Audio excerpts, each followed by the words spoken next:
All right, MAGA is striving and MAGA is winning.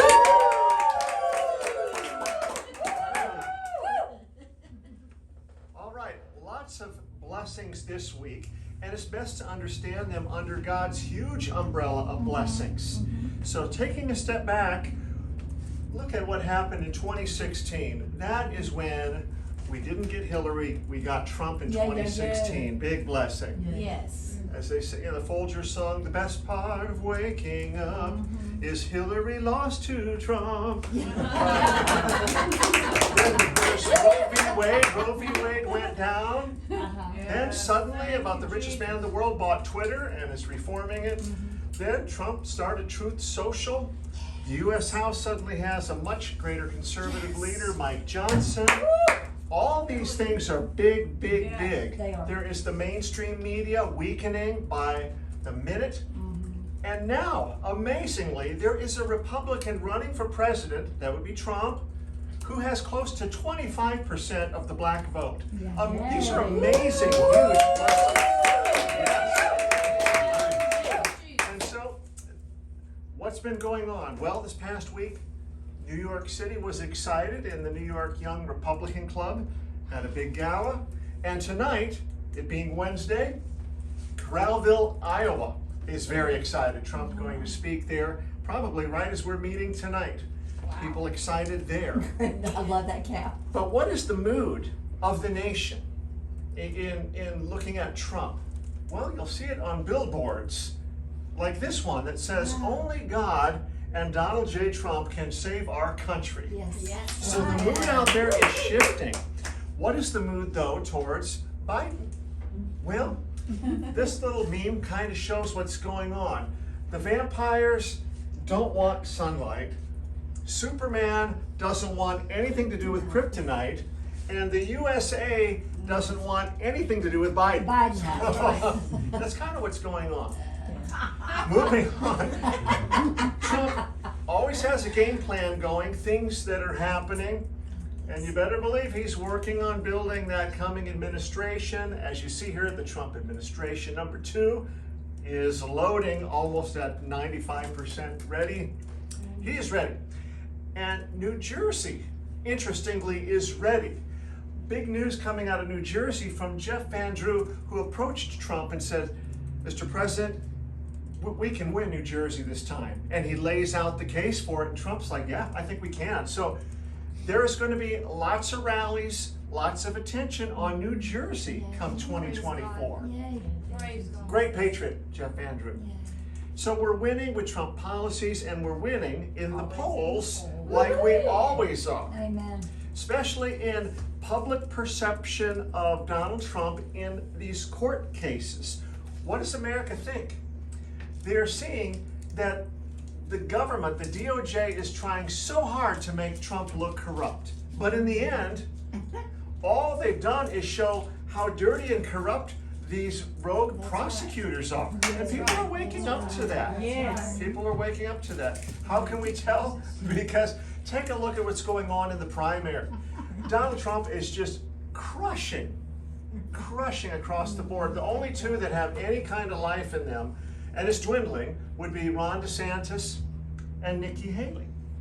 But America also is getting a new glimpse at them, and they're realizing, wait a minute, those two, didn't Trump give him his governor job and Haley her UN ambassador job? They're just coming back to bite their boss. So America's realizing that. Also interesting is how the debates have been going.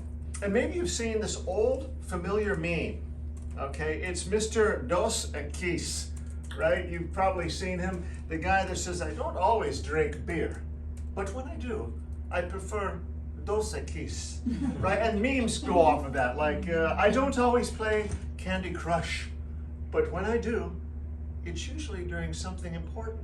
Okay, so there's another one, right, with President Trump.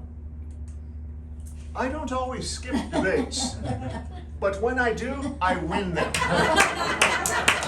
And it's true. It's funny because it's true. All right, so Trump is really crushing it. We have the election wizard who pulls a great quote out of Axios. Trump's lead in Iowa is the biggest recorded lead this close to a competitive GOP caucus in the history of the Des Moines Register poll. Wow. That's how big the lead is. Also, take a look at how President Trump is doing in Florida. He is sitting with a 41-point lead over their current governor. It's amazing. It's amazing. So Trump is going up. Oh, but someone's going down. Who is that? Bad news for Biden. Joe Biden is sinking to the lowest rating of his presidency. That's bad in the new CNN poll. In fact, how bad is it?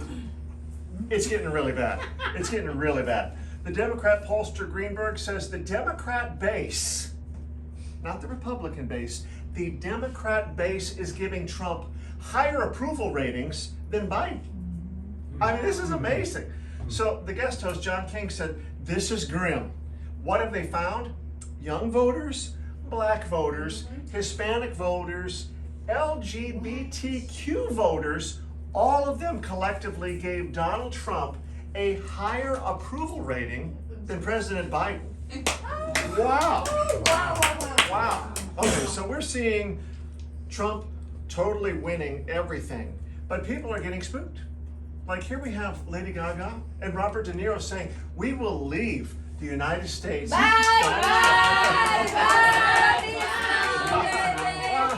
Should they start packing now? Yes. Yeah, we will help them pack. Okay. We will help them pack. Also, keep your eye on Chicago. We looked at it last week. There is Mark Carter out there, and he is again trying to get Donald Trump to visit Chicago and talk to the blacks who voted Democrat there for years. He says, listen, come here, Donald Trump. We will put thousands behind him as he walks the street. That's a fact. He said, that's a promise. He can walk our streets with thousands of us. And it will suddenly look a little more like this. Coming soon to a neighborhood near you. All right. And they're getting it.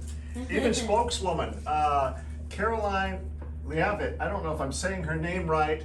She is the MAGA Incorporated spokeswoman. She's like, the Democrats are absolutely panicking at the prospect of facing Donald Trump. It is getting that bad. So we're winning in the polls, and we are cleaning absolute house in the endorsements. Donald Trump is he's crushing it.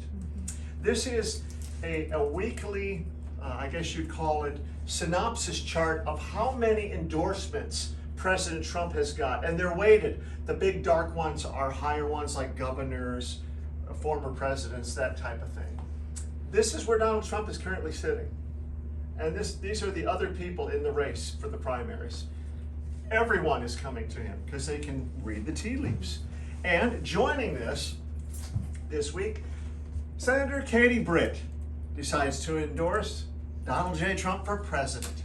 So thank you, Katie. Great to have senators. Another senator, Josh Hawley, said, I endorse Donald J. Trump for president. We also have a Representative Matt Rosendale, who says, I endorse Donald J. Trump this week.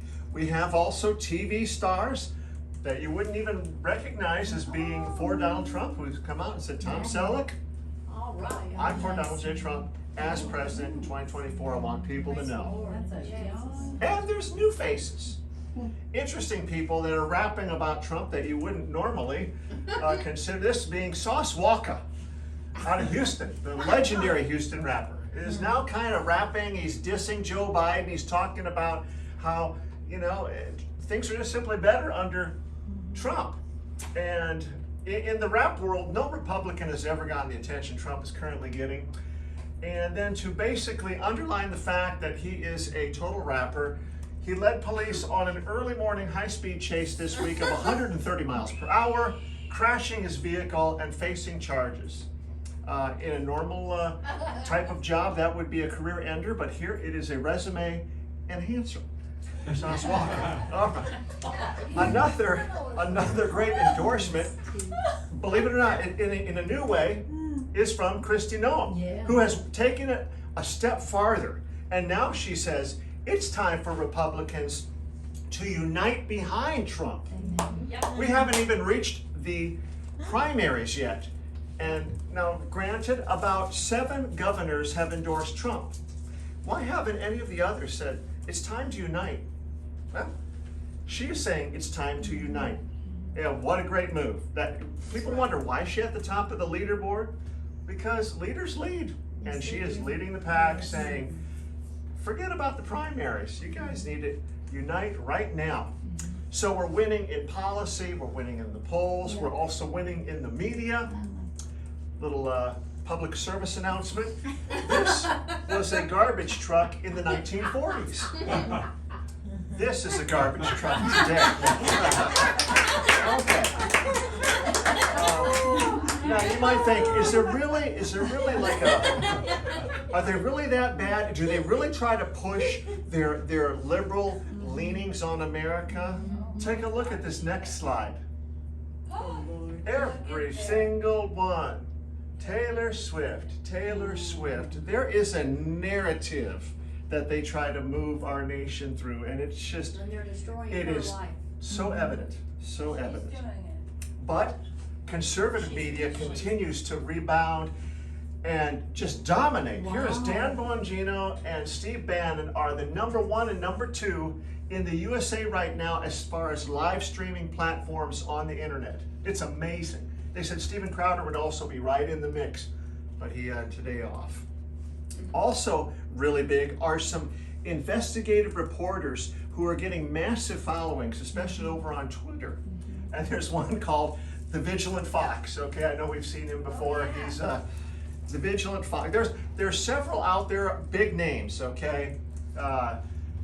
Kaneko the Great, there's Chief Nerd, there's Clandestine, but it's The Vigilant Fox who's he is really putting out great content, and the momentum's building. He now has a full-time network set up. So he's got not only a Drudge page, he has television programs coming out. They now have Ivory Hecker.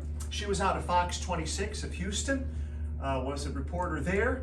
And now she does a weeknight, 6 p.m.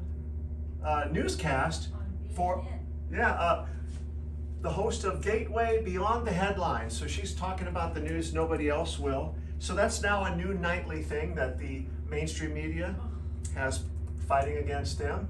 Also, The Vigilant Fox has gotten the help of Maria Z, who is a tremendous independent journalist out of Australia. And she is now doing a weekly segment called, These Are the Top 10 Missed Headlines that none of the others will comment on. And so I'm telling you, this stuff is building. Conservative media is winning. You have people like Laura Loomer, who said, I'm sick and tired of the Drudge Report.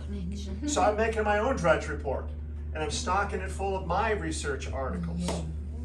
You have writers out there like Mike Benz, who said, I'm putting out my weapons of mass deletion paper and book that talks about what the censorship industry really is doing to America.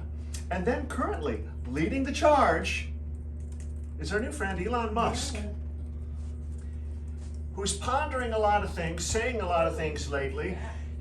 One of his recent quotes is, I see people who care about looking good while doing evil. I care about the reality of goodness, not the perception of it. Wow. Good for And you might think, well, that's just some rich guy, with some ideas. No, it's a rich guy that has a social media account of 166 million followers. So when he says something, it impacts.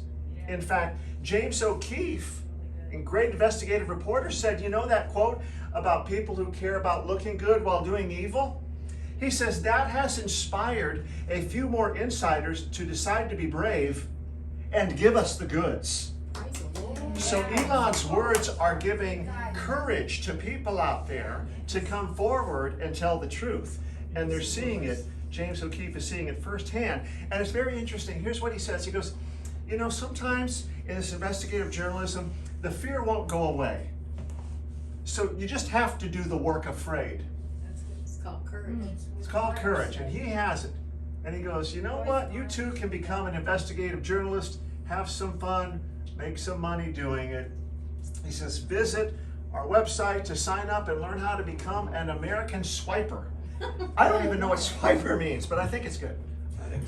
So we got Elon Musk starting to beat down against the left, especially Media Matters, that censorship organization.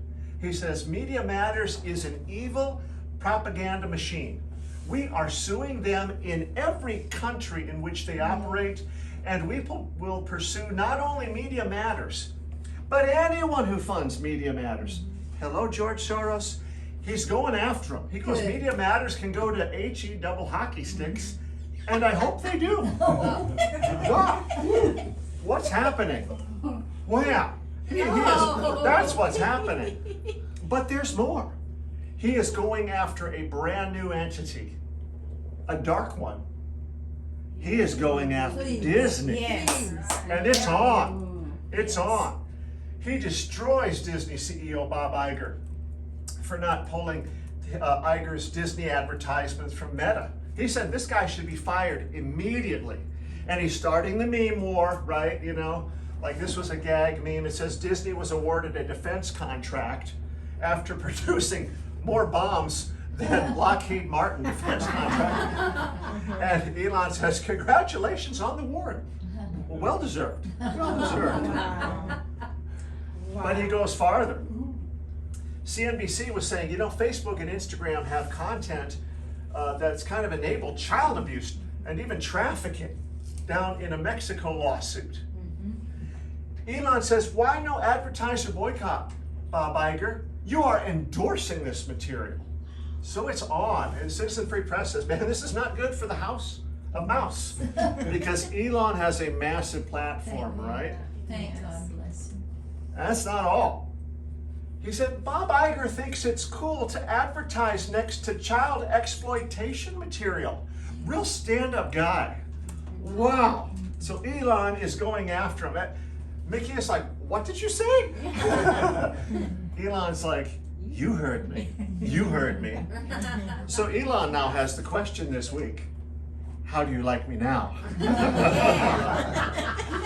Elon, we're liking this 2.0 Elon Musk. Yes. Now, is the deep state, is the left going to just stand back and let him do this? No, they are coming after him. And Kaneko the Great put this together. He says, since Elon Musk bought X, look at how they're going to try to take him down.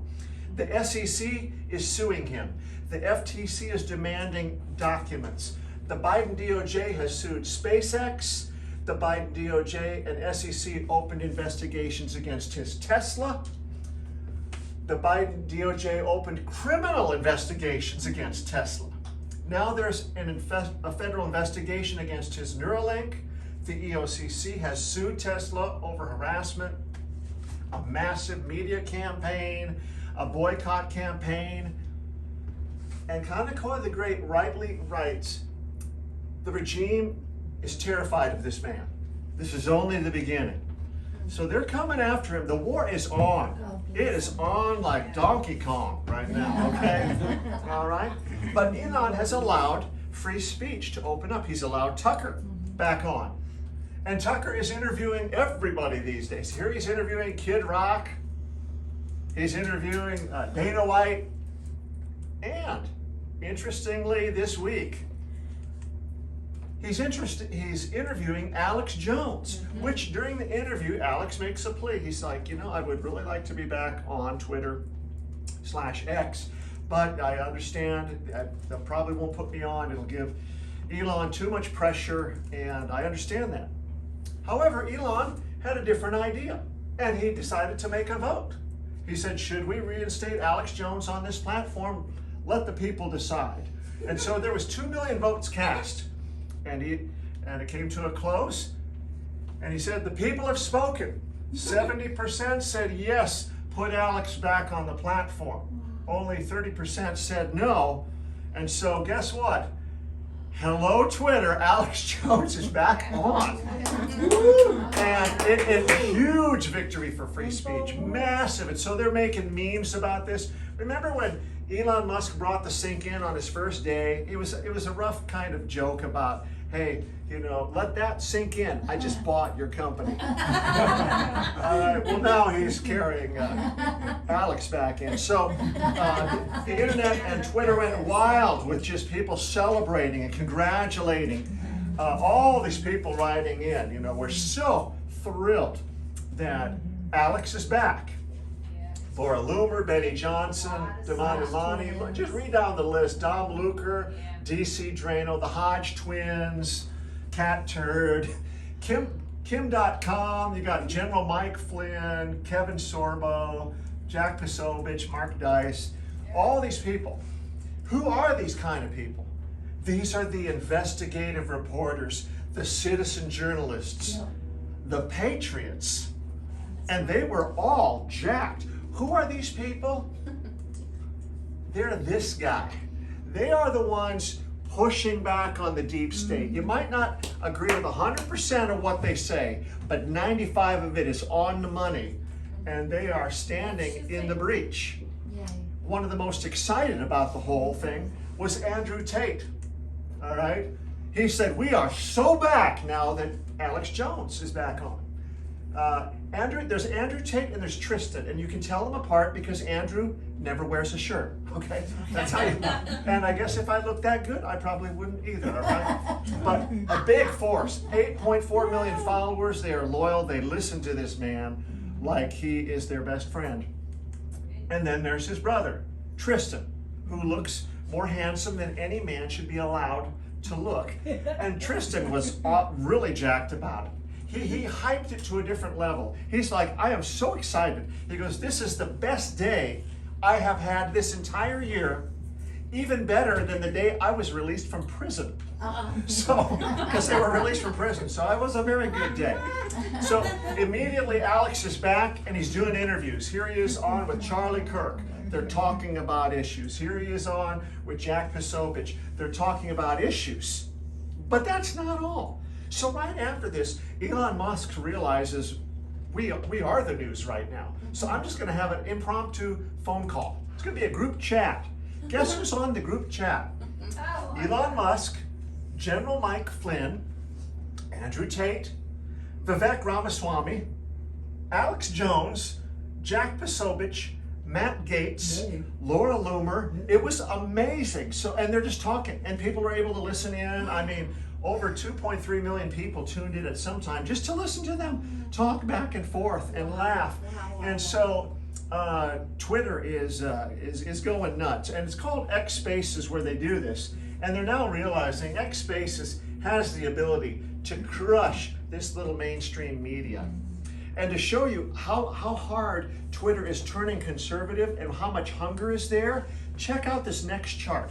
This was Alex Jones the day he was banned in 2018. It took him 9 years to accrue about 898,000 followers. Okay, we are now at day 4 after he's been reinstated. Look at how many followers he has in 4 days. Wow. Wow! There is a hunger, even, and it's not just his platform. This is Laura Loomer, who writes, when I was let back on by Elon Musk 1 year ago, I had 260,000 followers. Today, I just reached 700,000 followers. So this is huge. We are winning on the media. That is good news. But there's more. There's more. Announced also at the same time all this is breaking over the weekend, Tucker Carlson said, I am unveiling my brand new Tucker Carlson network, and you can now join. It's basically going to be Fox News Destroyer is what it's going to be. I'm going to destroy Fox News. And the fight is on. Here you have Jack Pisovich. He's teaming up with everybody. And he's like, we are going to run the largest call-in campaign in history to the Iowa State House to remove that satanic ritual altar. Praise It's the Lord! Yes! It's on. It is on. And they'll win I mean, too. they are going after that abomination in the Iowa State Capitol. So we're winning in the media, we're winning in the culture. Disney, again being hammered as a U.S. judge is now allowing 9,000, and you're reading that correctly, 9,000 women employees to sue Disney over a pay discrepancy between men and women. And other things. Oh, what do we have here? We have Family Feud. Name something stupid that liberals do. And the answer, claim there is a gender pay gap, then turn around and say there's no such thing as gender. Okay. Confusion. But we do have women standing up, being counted, and in fact, here we have the former Miss World, Lenore Bargill, blasting women's organizations for their silence on these Hamas atrocities. And she's like, you know, I'm ashamed I was a part of like the United Nations and that organization. And so these things are important. Yay! All right, who keeps putting these Trump 1 signs in? Vivek, in for the win. You actually have U.S. Senator Mike Lee filing a bill he's like, let's just defund the entire Amen. United Nations. Amen. So it's Amen. amazing. So Let's we're do winning it. in the culture. We also are winning with TV programming. We now have Megyn Kelly teaming up with Adam Carolla in a new comedy series. It's called Mr. Burcham.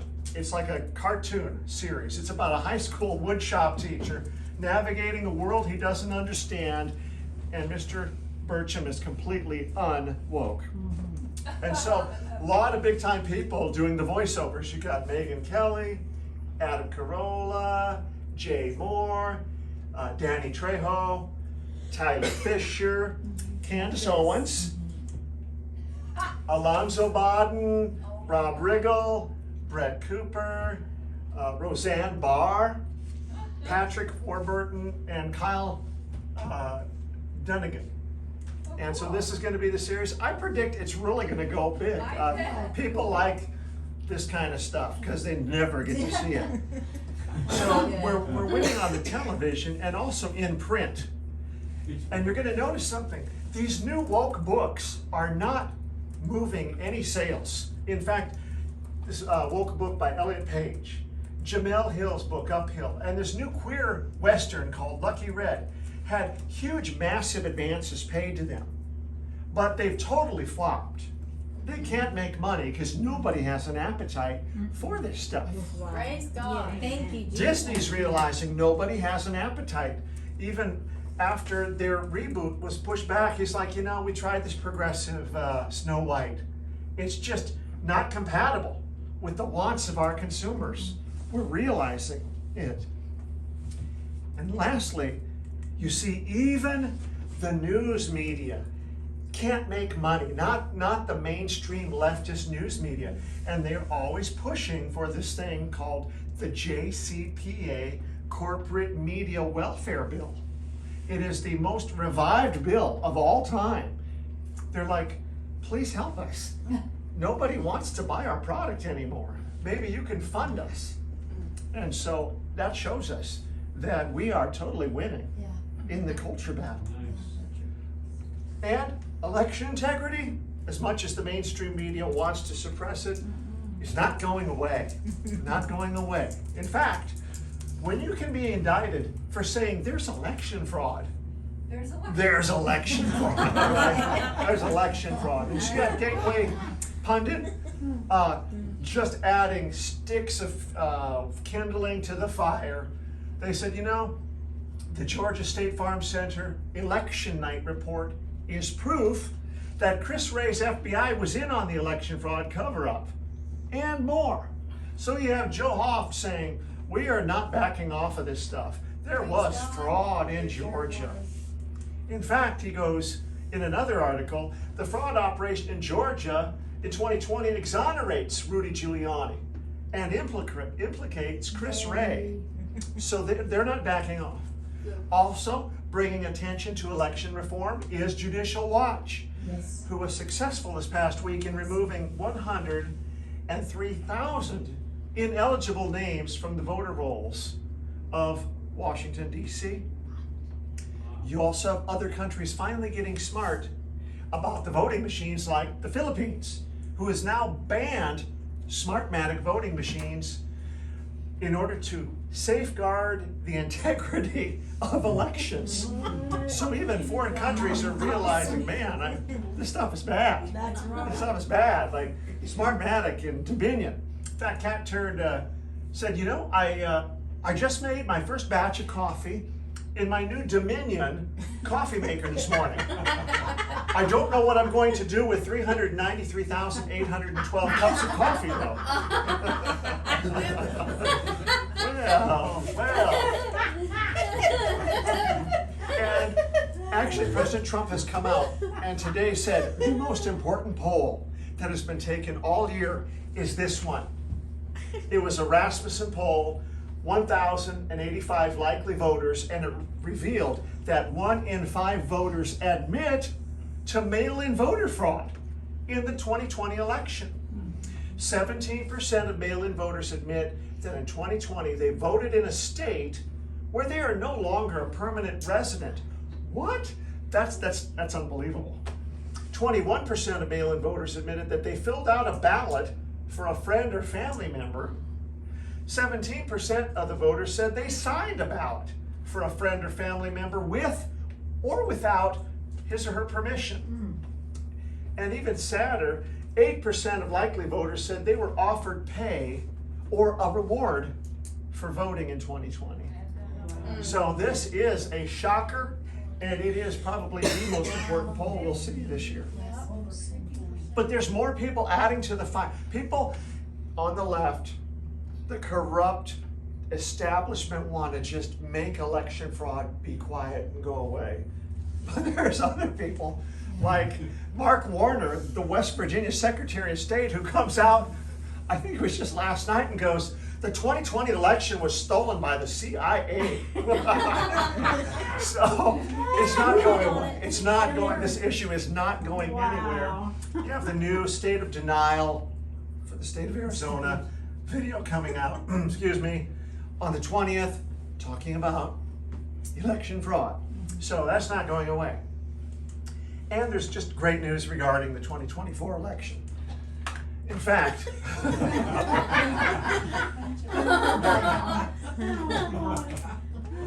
we got this going for us. America is not forgetting what it feels like to have Biden president. In fact, America is learning that, man, there's a big difference between these two candidates. One can do a 2-hour speech and can also take random questions from the crowd. The other can barely get through a single sentence written on a teleprompter. It's terrible, terrible. We also have, again, more January 6 videos being released. That's going to greatly help President Trump because the truth is getting out. In fact, raise your hand if you're still waiting for the FBI to arrest anybody other than a Trump supporter. Yeah, we are. But there are some brave souls out there like Tariq Johnson, former Lieutenant U.S. Capitol Police officer. Large following on Twitter. Last week he broke the news that I've been going to my lawyer, I'm trying to see what I can release, I'm about ready to do it. And he finally has. He has released all the audio among the top officials there. And he goes, you know, the mainstream media is telling you it was an insurrection. But he goes, you know what? I'm going to give you a different view of what really went on. And here's my episode 1, here's my episode 2. And with these two, you now have access to all the radio transmission from the main channel on January 6th. He goes, all this stuff led me to believe that something nefarious may have transpired that ultimately led me away from the narrative that January 6th was an insurrection to a coup staged and led by the former assistant chief so she could become the chief of police and gain favor from Nancy Pelosi. Wow. And lastly, he does a episode 3 where he basically highlights and discusses the significance of each of these main transmissions. So he is out there. Yes, God bless. Also breaking today, the Supreme Court is going to hear Fisher versus U.S. Woo!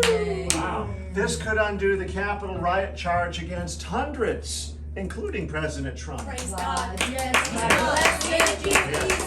So, the Supreme Court's going to hear arguments in March or April with a decision expected by early summer.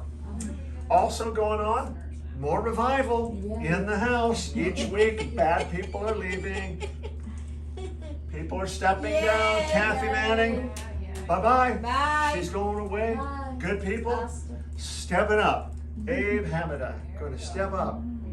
And we should pay tribute to this new movie coming out featuring Matt Gaetz called Rockstar. It's a meme. It's a meme. Yeah, but no props to him. He was. It was called The Story of the Patriot That Rocked the House of Representatives. And right now in the House, we are facing the Hunter Biden hearing storm. And of course, now he criticized Elon Musk. He said, Elon Musk is spreading disinformation about me. And Elon Musk writes back, exactly what misinformation is he talking about? The dude has made so many videos of himself doing crime that he should get an award for cinematography. Elon Musk is just pounding everywhere. We're also Ukraine funding, stop dead cold, day 76. James Comer's not going away. He said the president's son does not get to dictate the terms of a lawful subpoena. We are going to initiate contempt of Congress proceedings on the president's son. Also, great news, House has passed a bill to permanently freeze the $6 billion.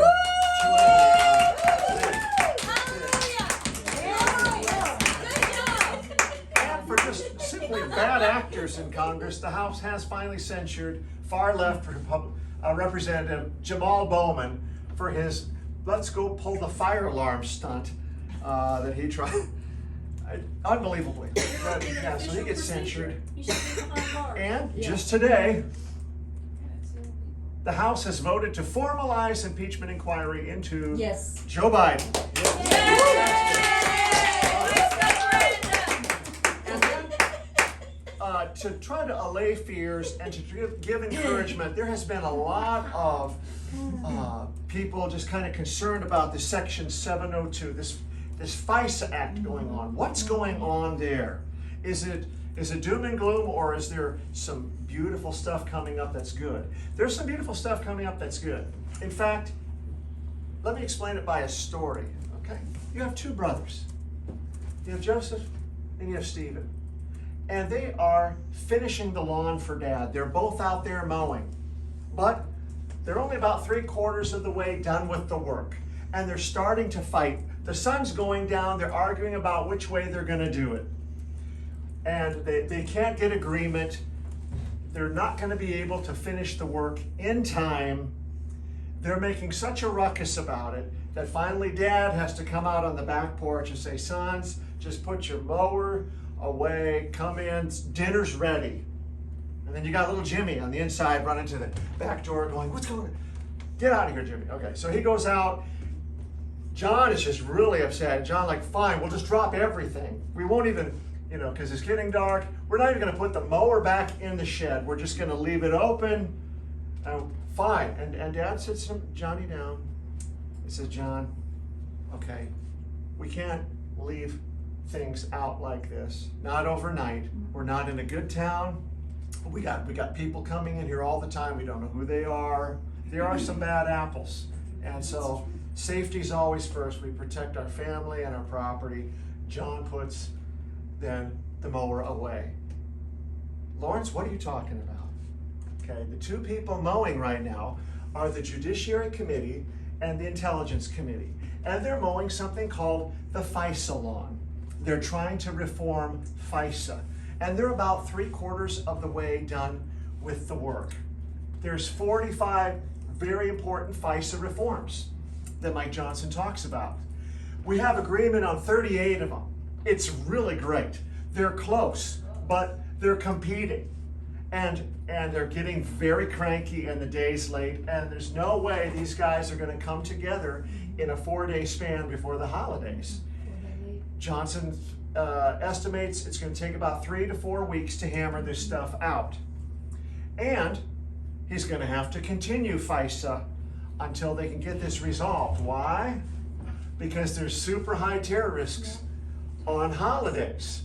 You got 12,000, there should be 12,000 illegal immigrants are pouring through the borders on certain days. We have all this stuff going on. Terrorists love to attack on holidays, as our ally Israel just found out on their religious holiday of Sukkot just 10 weeks ago. So we can't just let FISA die yet. We'll carry it through till January. So what's the good news in all of this? It's not a FISA debacle. There is a good plan, and that is this. In January, the lawn is going to be mowed under the oversight of Dad, who is, in the story, Mike Johnson, and it's going to look like this in January. So there is some really good news going out. In fact, he started to formalize the impeachment inquiry, and he's really stood up for the National Association of Christian Lawmakers. They just had a meeting. What is this group? Well, they say our members have a proven reputation for working hard to address these kind of issues.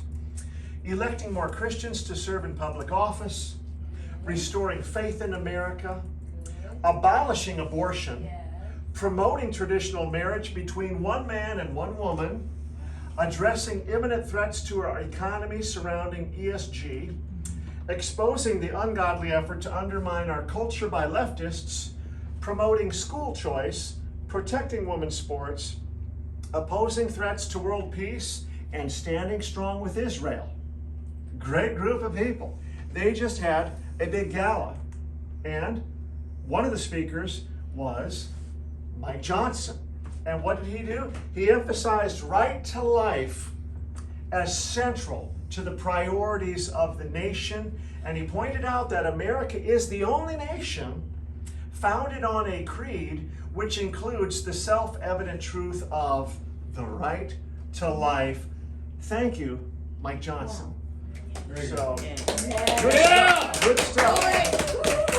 He's not the only hero. There is another hero going on in the House, and her name is Representative Elise Stefanik. Yes. And so she brought the leaders of Harvard, U of Penn, and MIT into the House, and she said, when there is calling on your campus for the genocide of Jews, would that violate your code of conduct at your schools?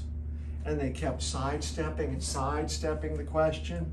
All of them, all of these leaders sidestepped the question. And of course, the leftists, you know, the late night host, Saturday Night Live, made fun of her, even did a skit about her. Right. But why would you? But you know what happened? About 4 days later, boom. She's no longer the president, okay, of U of Penn. She was fired over sidestepping that question. So way to go, Elise Stefanik. Nice. The president of Harvard, totally under fire for all her plagiarism on her dissertation. And there's trucks going around her campus saying, Claudine Gay, the best friend Hamas ever had. Wow. Yeah, so they're under the gun. So well done, Elise Stefanik. Yes. Well done. Even Elon Musk is saying, fire them all. Fire them all. And we've saved maybe the happiest news and the best story for last. And this is what's going on in the Iowa caucus. And the people who brought this information to light, none other than MSNBC, in the most amazing set of charts that even President Trump shared with everyone. This is the Iowa caucuses. This is the news guy who started to get really animated because he's never seen data trend this hard. So he's like jacked, and he's like saying, the last time we've looked at Trump was October. What's happened since October? Nobody has done much. Trump's went up 8 points. He's like, it's just amazing. So he's sitting there, he goes, let's look at the next chart. This was the trending among evangelicals. How does Trump poll among evangelicals? He's at 51%. Now, let me help you understand why this is such a huge deal. The last time they polled Trump, in 2016, Trump finished third among evangelicals. Remember, Trump didn't even win Iowa. It was Ted Cruz who won Iowa, lest we forget. Trump finished third. Look at how he trends among evangelicals now. The nation is loving President Trump. And guess what? Evangelicals could make up close to 2 out of every 3 caucus goers. It's just so amazing. It gets better. There's more. So then they interviewed first-time voters. Who's going to be a first-time caucus goer? Who are you voting for if it's your first time? 63%. We want to vote for Trump. What's even more amazing about this is first-time caucus goers tend to be a younger group overall. So the youth are starting to break, and break greatly, for President Trump. Then he looks at among independents, people that are like, I am independent, I am free, I am, I'll vote for anybody. 36% going for Trump. Then he goes into enthusiasm polls. He's like, how many of you are enthusiastic going to vote for your candidate? Well, Nikki Haley had about 20% of her people, maybe like 16%. Trump, 45%. Like, yes, we're going to pull the lever for Trump. But it gets even better. How about, is your mind made up for the candidate? My mind is made up. 65% of Haley's like, we don't even have our mind made up for her. We don't have no. 70% of the DeSantis voters are like, no, I could be persuaded otherwise. Trump, they're on. I mean, their mind is made up. Then there's more. Then they go on to, well, what about Trump's legal challenges?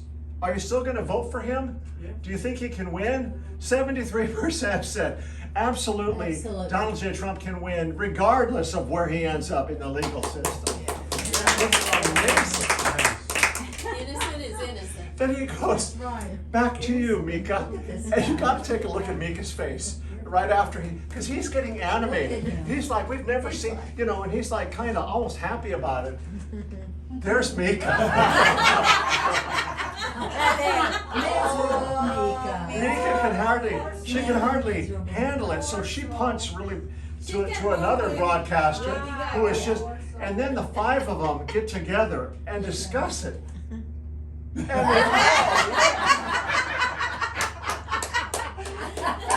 but among the rest of America, there was much rejoicing. So yeah, there is, what's happening? God is gently allowing Trump to rise. Trump is doing nothing different, but all of the votes and the people are coming his way. And lastly, our Greenville County GOP has a prayer team that meets every Wednesday night, and we pray for our nation, we pray for our children, and we pray for revival. And our word to share with you tonight is hope. There is hope for us and our nation in Jesus Christ. Amen. Tonight we bring you good tidings of great joy because there is a Savior who rules and reigns, and we give him praise and glory tonight.